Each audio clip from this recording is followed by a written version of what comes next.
नमस्कार साथियों। तो चलिए स्टार्ट करते हैं। जैसा कि आपको पता ही होगा, हम सीडीएस का पेपर सॉल्व कर रहे हैं। उसका नेक्स्ट पार्ट है, नेक्स्ट क्वेश्चन है आपका। The following which of the following best describe BRICS. तो क्या डिस्क्राइब करता है? क्या ये 5 मेंबर का न्यूक्लियर ग्रुप पावर है? क्या ये 5 इंडस्ट्रियलाइज्ड नेशन है? क्या ये 5 मेजर इमर्जिंग इकोनॉमीज है? सी आंसर इसका बिल्कुल क्या है, बिल्कुल सही। तो चलो ब्रिक के बारे में बात करते हैं। What is brick? ब्रिक के बारे में अगर बात करें, BRICS BRICS BRICS means Brazil, Russia, India, China, Kenya sorry, China और साउथ अफ्रीका। देखो, अगर मैं ब्रिक्स के ये फाउंड कब हुआ? तो भैया ये फाउंड हुआ 2006 में। कहाँ पर? यूनाइटेड नेशन के हेडक्वार्टर में। और वो कहाँ पर है? न्यूयॉर्क में है। याद रखोगे। और ये कौन सा सेशन चल रहा था? 16th सेशन चल रहा था। किसका? United nation general assembly. इसका फर्स्ट समिट ब्रिक्स का कब हुआ है? फर्स्ट समिट दोस्तों इसका हुआ 2009 में। इंपॉर्टेंट है, याद रखोगे। और कहाँ पर हुआ? रशिया में हुआ। अच्छा, ये जो टर्म है ब्रिक, स्टार्टिंग में ये चार थे। ये टर्म दी किसने थी? ये दी थी आपकी जिम ओ नेल ने। साउथ अफ्रीका साउथ अफ्रीका की एंट्री कब हुई? साउथ अफ्रीका एंटर करता है आपका 2010 में। तो ये सारा का सारा ब्रिक्स के बारे में आपको बता दूँ। तो चलिए चलते हैं नेक्स्ट क्वेश्चन की। Which of the following is not the characteristic feature of Indian federalism? The federating unit consented to form a union. क्या ये सही है? नॉट पूछा है, नॉट नहीं है। Residuary power vest with centre, ये सही है, ये बिल्कुल ठीक है। सिंगल सिटीजन हिस्सा है। An extensive union and concurrent list, ये भी हिस्सा, ये हिस्सा नहीं है। Federating unit consented to form a union, नहीं, ये हिस्सा नहीं। चलो पहले बात करते हैं federalism. What is federalism? Federalism federalism की अगर मैं बात करूं, तो फेडरलिज्म का मतलब होता है डिवीजन ऑफ पावर। ठीक है, division of power between centre and state. ठीक है, और ये मेंशन कहां पर है? हमारे 7th शेड्यूल में इसका जिक्र है। 7th शेड्यूल में, जिसमें कितने सब्जेक्ट दिए हुए हैं आपके? जिसमें आपका यूनियन लिस्ट, ठीक है, फिर आपका एट लिस्ट, और फिर आपका कॉन्करेंट लिस्ट के बारे में दिया। कॉन्करेंट लिस्ट का कंसेप्ट हमने लिया है ऑस्ट्रेलियन कॉन्स्टिट्यूशन, याद रखना, ऑस्ट्रेलियन कॉन्स्टिट्यूशन। ठीक है, अब बात करते हैं इंडिया का जो कॉन्स्टिट्यूशन है वो कैसा है? वो यूनिटरी भी है, ठीक है, और फेडरल भी है। ठीक है, आर्टिकल 1 जो है वो किसके बारे में बात करता है? इंडिया के बारे में। India that is Bharat shell consist of union of states. ठीक है, ये जो वर्ड है फेडरेशन, क्या इसका जिक्र कॉन्स्टिट्यूशन में है? नहीं, इसका जिक्र कॉन्स्टिट्यूशन में नहीं। ठीक है, फेडरलिज्म इंट्रोड्यूस कब हुआ? ये इंट्रोड्यूस हुआ 1919 गवर्नमेंट ऑफ इंडिया एक्ट। ठीक है, और इसे क्या बोलते हैं? इसी एक्ट को हम क्या बोलते हैं? Montague क्लेम्सफोर्ड reform. और इसी में आपका क्या इंट्रोड्यूस हुआ था? डार्ची सिस्टम। ठीक है, अब फेडरलिज्म के अगर मैं कुछ फीचर्स की बात करूं, तो इनके फीचर्स कौन कौन से हैं? इनके फीचर है डुअल गवर्नमेंट, फिर इनका फीचर है डिवीजन ऑफ पावर, फिर इनका फीचर है rigidity of constitution,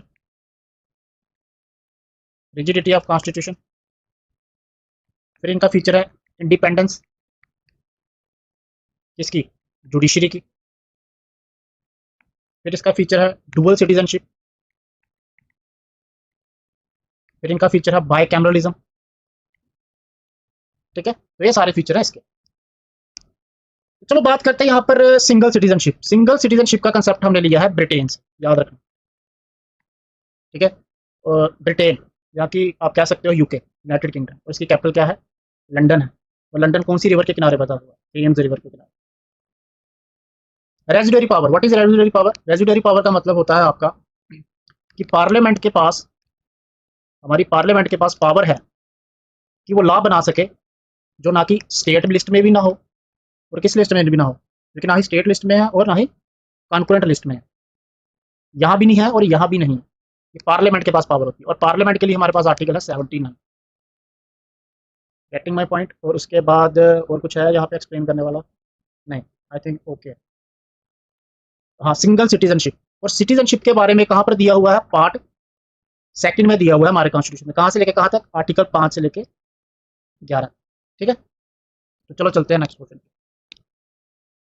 which one of the following statement about sculptures of Sanchi are correct? तो इसका आंसर होगा in some sculpture there is a representation of Salabhanjika. बिल्कुल सही है, ये करेक्ट है। The figure of Salabhanjika is represented by woman surrounded by lotus and elephant. नहीं, woman की फिगर तो है बट लोटस और उसके बारे में सराउंडेड नहीं है। The Salabhanjika motif was not directly inspired by Buddhism. ये भी ठीक है। ठीक है, यानी कि फर्स्ट और थर्ड क्या है? ठीक है, फर्स्ट एंड थर्ड क्या है? करेक्ट। अगर नीचे नहीं दिख रहा होगा आपको, ये करेक्ट।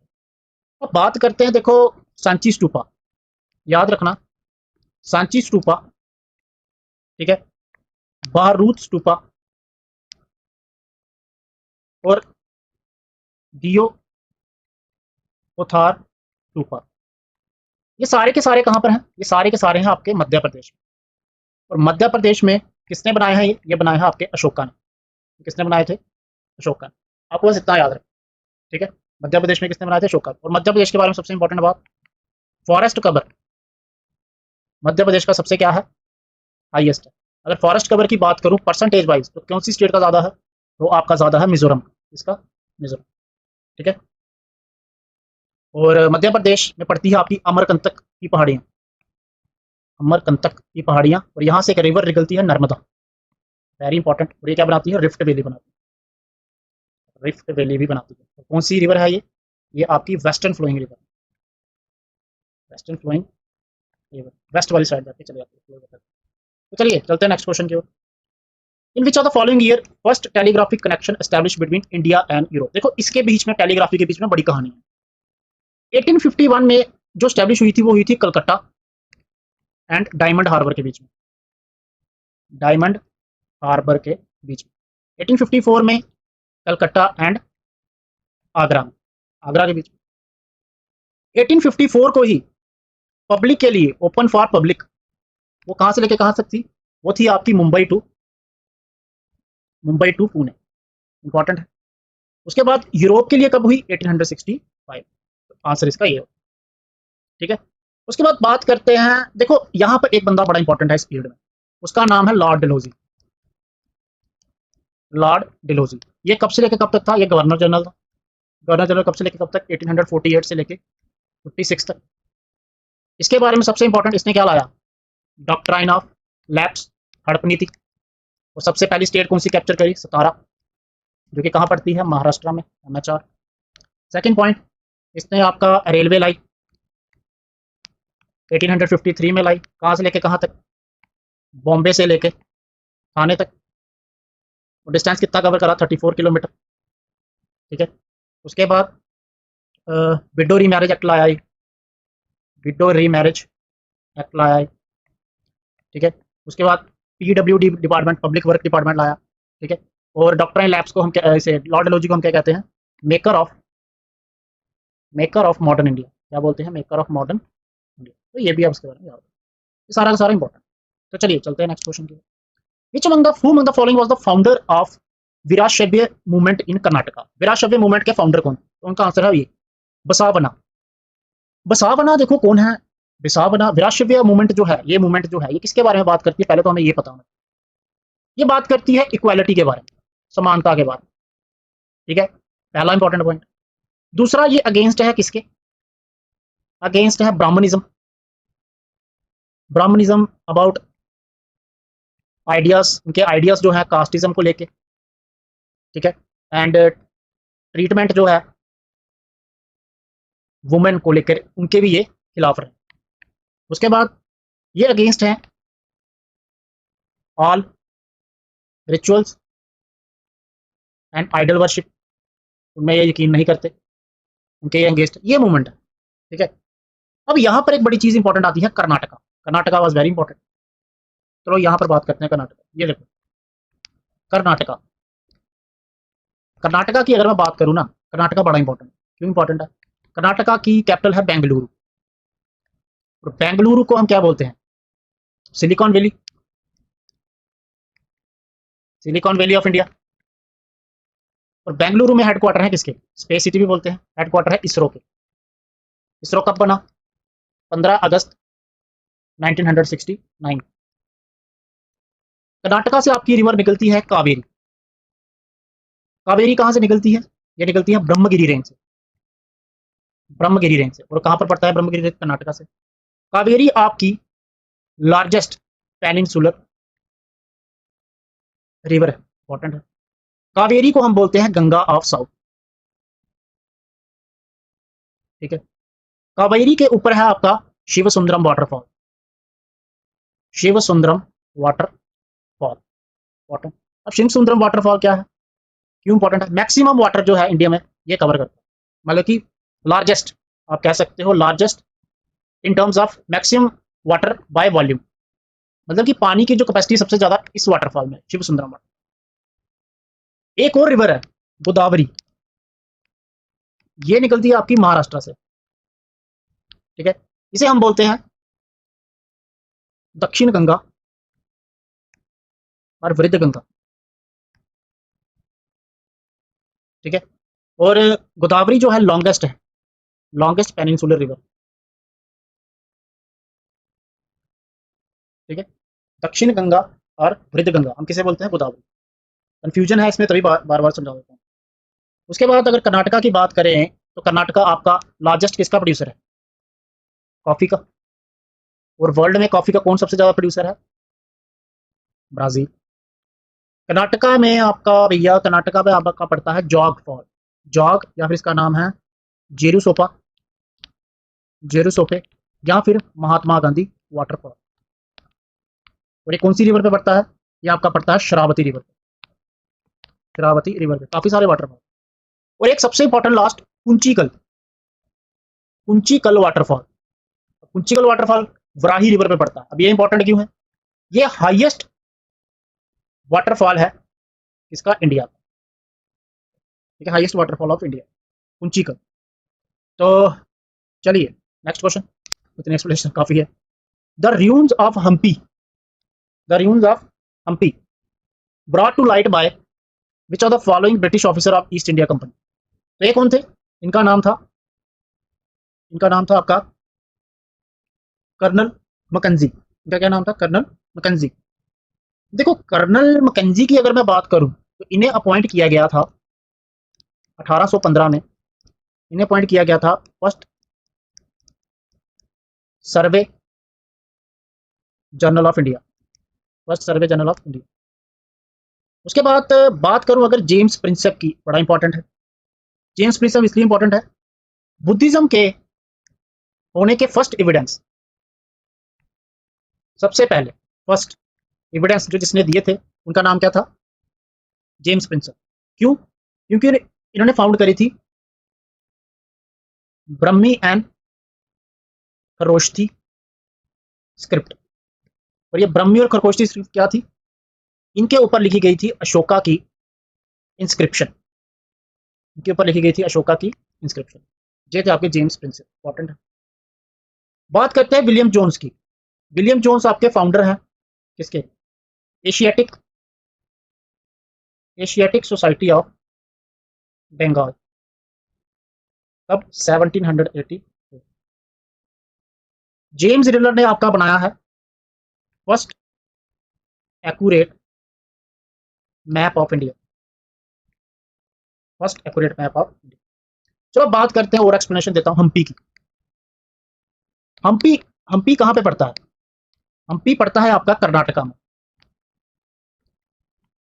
और कर्नाटका में एक एम्पायर था विजय नगर एम्पायर, और विजयनगर एम्पायर की कैपिटल क्या थी? हम्पी। और हम्पी का मतलब क्या होता है? What is the meaning of Hampi? Hampi का मतलब होता है city of victory, city of victory, ठीक है। विजयनगर एम्पायर की स्थापना कब हुई? ये हुई 1336 में। और किसने करी? हरिहरा एंड बुक्का ने, हरिहरा एंड बुक्का ने करी, इंपॉर्टेंट है। उसके बाद हम्पी को डिक्लेयर कर दिया गया 1986 में यूनेस्को की वर्ल्ड हेरिटेज साइट्स में। अब विजयनगर एम्पायर जो है इसकी 4 डायनेस्टी, 4 डायनेस्टी, और वो कौन कौन सी है? पहली है आपकी संगमा,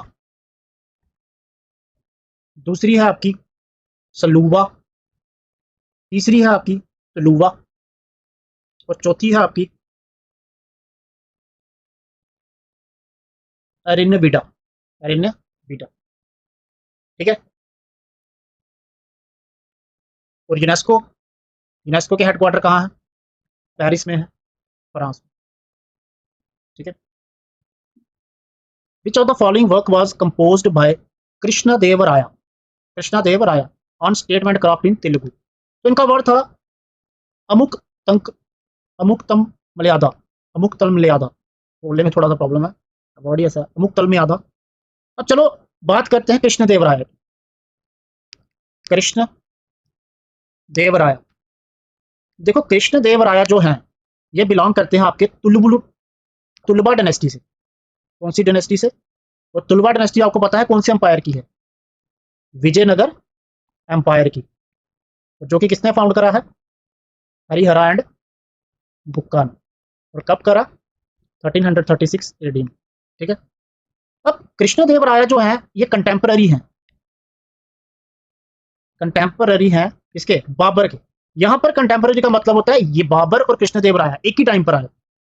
जैसे कि कृष्णदेवराया का रूल था 1505 से लेके 70 तक इन्होंने राज किया। ठीक है। और बाबर भी इसी के आसपास आए थे 1500, हाँ इसी के आसपास 1500 के बाद। ठीक है, आगे बताऊंगा। उसके बाद कृष्णदेवराया, एक नाम इंपॉर्टेंट है इनके टाइम पे, एक नाम है बंदे का अल्ब्यूक्यूर्क्यू। ये कौन है? ये बंदा है पोर्चुगल का। और अल्ब्यूक्यू अल्बिक्यूरी ने क्या भेजा था? इन्होंने भेजा था एम्बेसडर भेजा था किनके कोर्ट में? कृष्णदेवराया के कोर्ट। ठीक है। ये बंदा जो है ना अल्बक्यूर्क्यू, ये क्या है? इसने कॉन्क्योर किया था गोवा को। और कब किया था? 1510 में।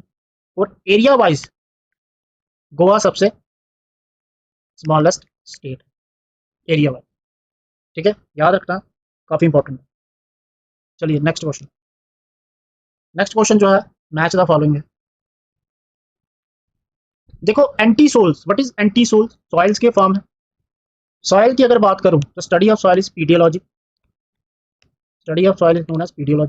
एंटी सोल्स जो है ये है weakly developed soil with no horizon, ये हो जाएगा ए।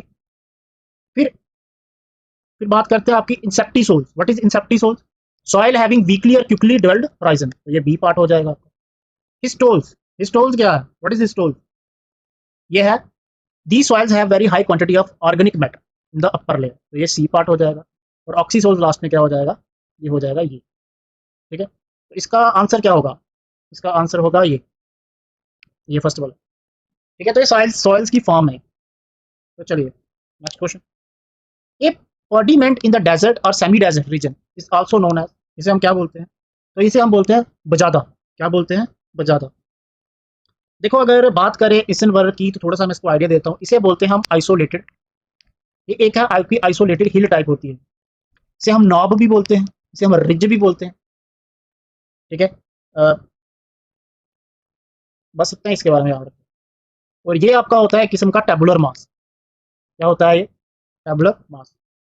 और प्लाया होती हैं आपकी temporary small lakes. Thank you so much. जय हिंद, जय भारत।